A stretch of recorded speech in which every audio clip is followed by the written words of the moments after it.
Good morning. It's story time with Louie and Sophie, and we're going to read chapter 12. While Dr. Carey was making repairs on the car, Stuart went shopping. He decided that since he was about to take a long motor trip, he should have the proper clothes. He went to a doll's shop where they had things which were the right size for him and outfitted himself completely. That night, he slept at the doctor's apartment. The next morning, Stuart started early to avoid traffic. He thought it would be a good idea to get out on the road before there were too many cars and trucks. The car ran beautifully, and although people were inclined to stare at him, Stuart didn't mind. He was very careful not to press the button that had caused so much trouble the day before. He made up his mind that he would never use that button again.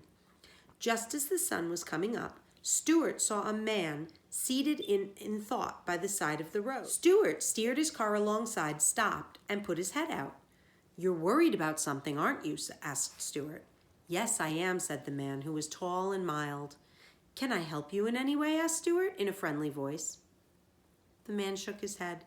"It's an impossible situation, I guess," he replied. "You see, I'm the superintendent of schools around here." "That's not an impossible situation," said Stuart. "It's bad, but it's not impossible." "Well," continued the man, "I've always got problems that I can't solve. Today, for instance, one of my teachers is sick. Miss Gunderson, her name is. She teaches number 7 school. I've got to find a substitute for her, a teacher who will take her place." "What's the matter with her?" asked Stuart. "I don't know exactly," said the superintendent. "The doctor says she might have rhinestones." "Rhinestones? Can't you find another teacher?" asked Stuart. "That's the trouble. There's nobody in this town who knows anything. No spare teachers, no anything. School is supposed to begin in an hour." "I will be glad to take Miss Gunderson's place for a day if you would like," suggested Stuart agreeably. The superintendent of schools looked up. "Really?" "Certainly," said Stuart. "Glad to." He opened the door of the little car and stepped out. Walking around to the rear, he opened the baggage compartment and took out his suitcase.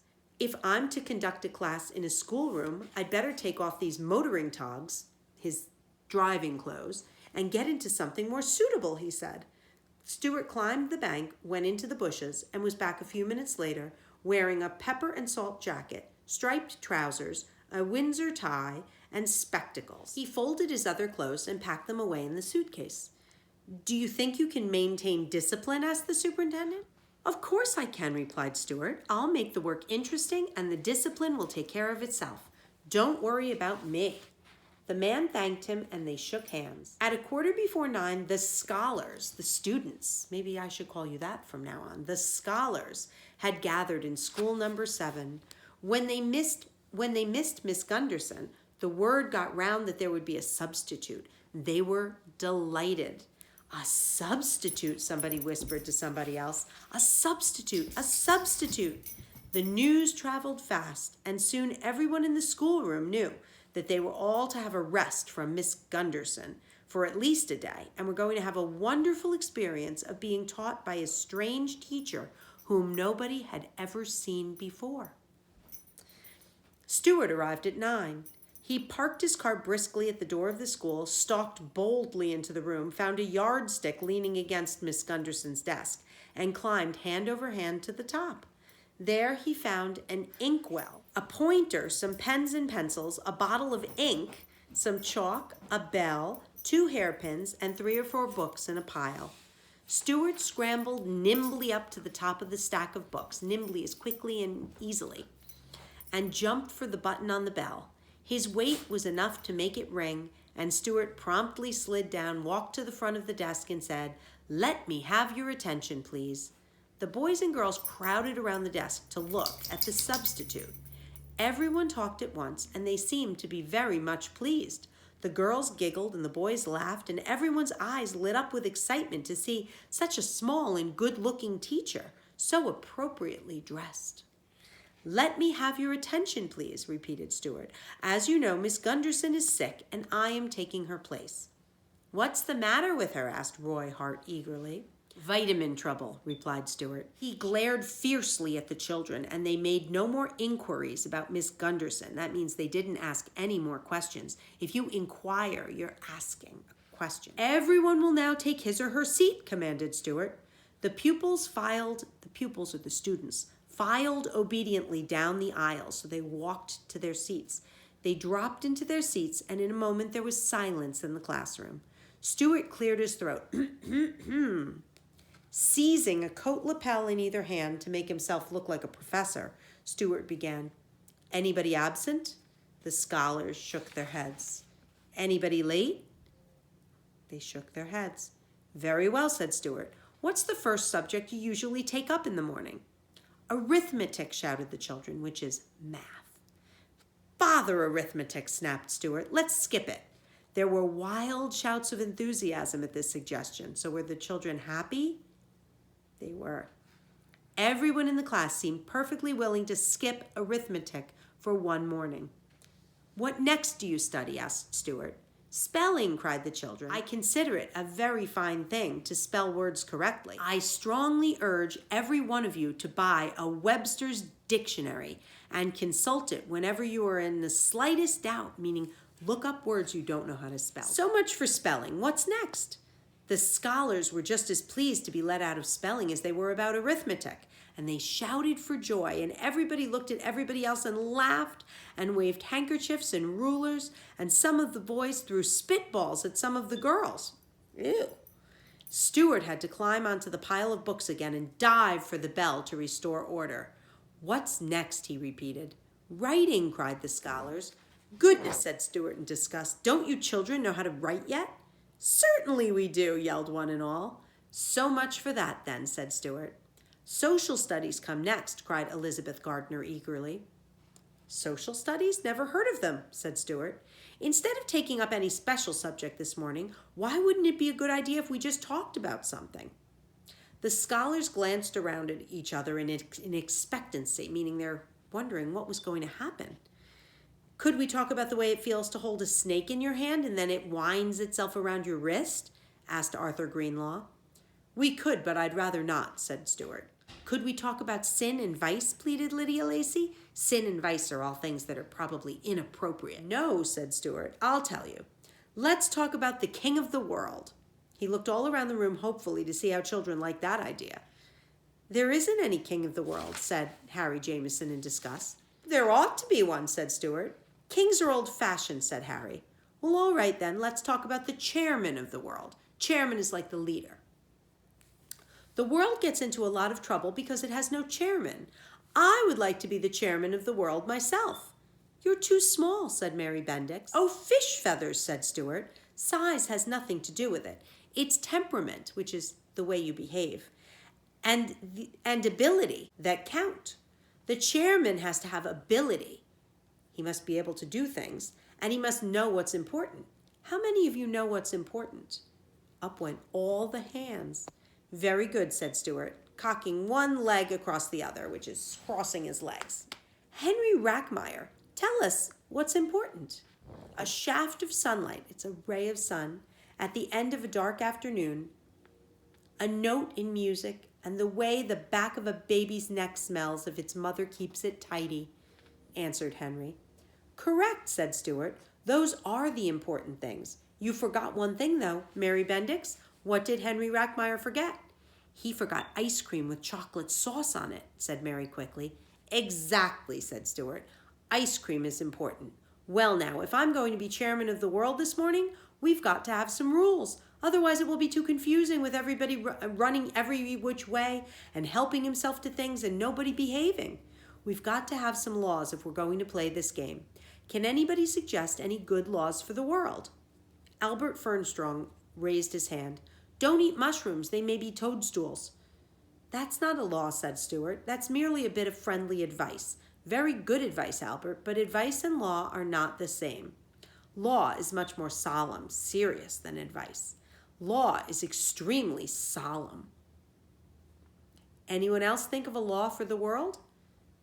Nix on swiping anything, suggested John. Nix means don't do it. No.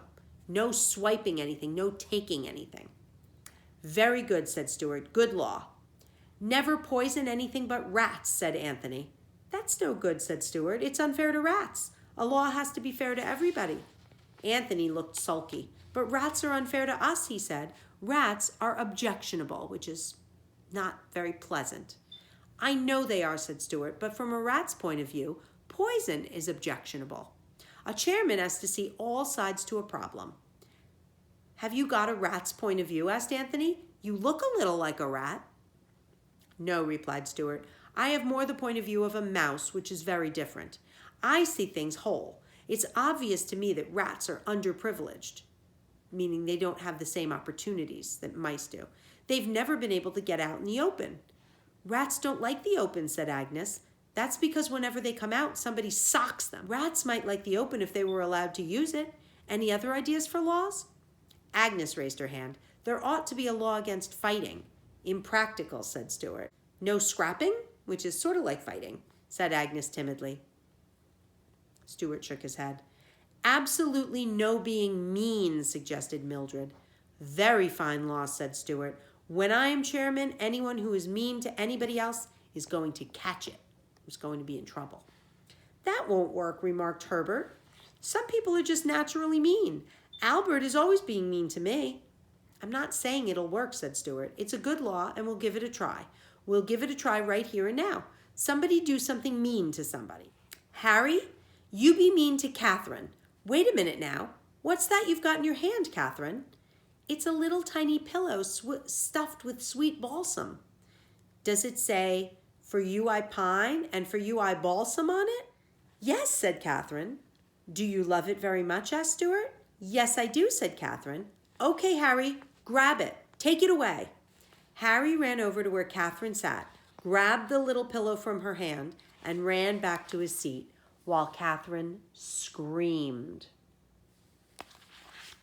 Now then, said Stuart in a fierce voice, hold on, my good people, while your chairman consults the book of rules. He pretended to thumb through a book. Here we are, page 492. Absolutely no being mean. Page 560. Nix on swiping anything. Harry has broken 2 laws, the law against being mean and the law against swiping.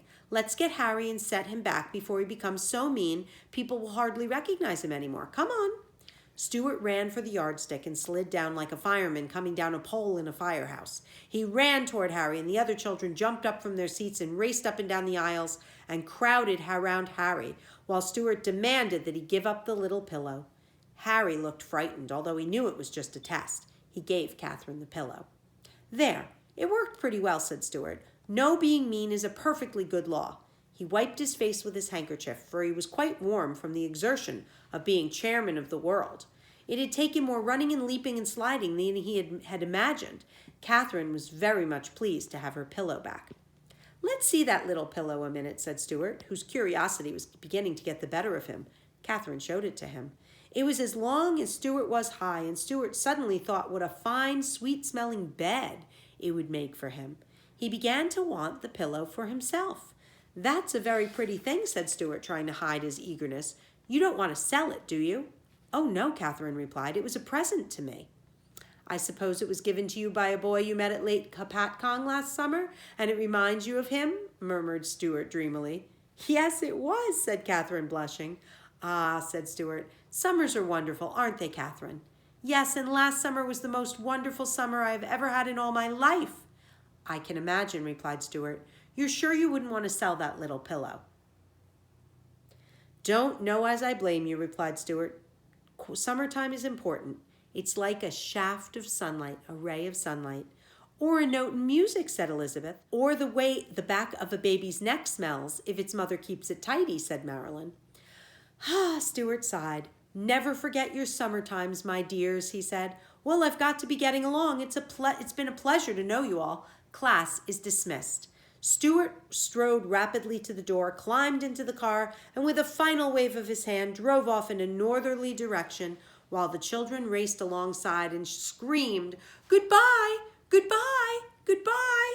They all wished they could have a substitute every day instead of Mrs. Gunderson. And that's the end of the chapter. We'll do the next chapter tomorrow. Have a great day.